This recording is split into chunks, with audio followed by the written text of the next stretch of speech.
నిజంగా కూడా ఒక గొప్ప విజయం ఇది.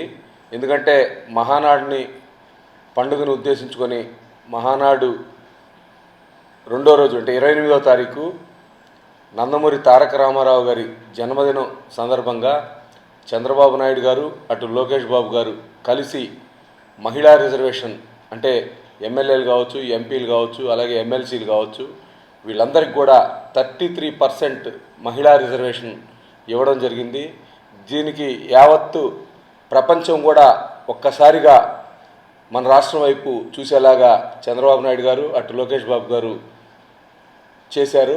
నిజంగా కూడా మహిళా లోకం అంతా కూడా ఈరోజు ఎంతో ఆనందోత్సవాలతో ఎక్కడ పట్టినా కూడా ఎన్టీఆర్ విగ్రహాలకి పాలాభిషేకాలు చేయడం, ఎక్కడ పట్టినా ఒక పండుగ వాతావరణంలో ఉన్నారు మహిళలందరూ కూడా. ఈరోజు నిన్న కూడా జస్ట్ నా భార్య కూడా ఆఖరికి ఏంది మీ బాబు గారు మన లోకేష్ బాబు గారు కలిసి 33% మహిళా రిజర్వేషన్ చేశారంట కదా అని చెప్పి ఆఖరికి ఇంట్లో ఆడవాళ్ళు కూడా ఆనందపడే రోజులు వచ్చాయి.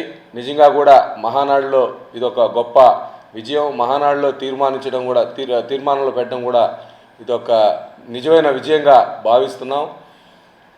నిజంగా కూడా ఈరోజు మళ్ళీ నెల్లూరు మున్సిపాలిటీస్ కానీ, రాష్ట్ర మున్సిపాలిటీస్ కానీ, అలాగే కార్పొరేషన్స్ కానీ వాటిల్లో మళ్ళీ మహిళలకి 50%. నిజంగా కూడా నాకు తెలిసి ప్రపంచంలో ఎక్కడా లేవనుకుంటా, నాకు తెలిసి ఇంత రిజర్వేషన్స్. మామూలుగా ఎస్సీ, ఎస్టీ, బీసీ రిజర్వేషన్స్ మామూలుగా మనం జనరల్గా చూస్తూ ఉంటాం. చదువుకునే వాళ్ళ దగ్గర నుంచి ప్రతి ఒక్కరికి ఏదన్నా జాబ్స్ రావాలన్నా కూడా ఎస్సీ, ఎస్టీ, బీసీ ఇవన్నీ చూస్తారు.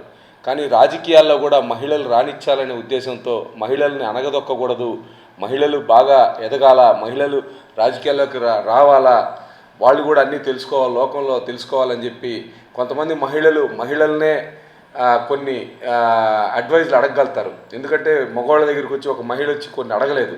కాబట్టి మహిళలకి అటువంటి అవకాశం కల్పిస్తే ఆ మహిళ పోయి ఆ కన్సర్న్ ఎమ్మెల్యే కానీ, కన్సర్న్ ఆ మహిళా ఎంపీ కానీ, కన్సర్న్ ఆ మహిళా ఎమ్మెల్సీని కానీ కలిసి ఏదైనా సరే షేర్ చేసుకునే అవకాశం ఉంది. కాబట్టి ఈరోజు మహిళలకి 33%, అలాగే కార్పొరేషన్, మున్సిపాలిటీసు, అలాగే పంచాయతీసు, అలాగే వీటన్నిటిల్లో కూడా 50% ఇవ్వడం నిజంగా కూడా తెలుగు జాతి ఒక గర్వపడే విధంగా బాబు గారు, లోకేష్ బాబు గారు తీసుకున్న నిర్ణయానికి మేము నిజంగా హ్యాట్స్ ఆఫ్ చెప్తున్నాం. నిజంగా కూడా ఇదొక గొప్ప చారిత్రాత్మకం. నిజంగా ఇటువంటి అద్భుతాలు ఎప్పుడో జరుగుతాయి, కానీ చంద్రబాబు నాయుడు గారు విజనరీగా లీడర్ కాబట్టి ఈసారి ఒక డెసిషన్ పూర్తిగా తీసుకున్నారు. నిజంగా కూడా మా అందరికి కూడా ఈరోజు నేను ఒక నెల్లూరు తెలుగుదేశం పార్టీ నగర అధ్యక్షుడిగా నిజంగా చాలా సంతోషిస్తున్నాను. నేను అటు లోకేష్ బాబు గారికి కానీ, ఇటు చంద్రబాబు నాయుడు గారు కానీ మనస్ఫూర్తిగా కృతజ్ఞతలు తెలియజేసుకుంటున్నాను.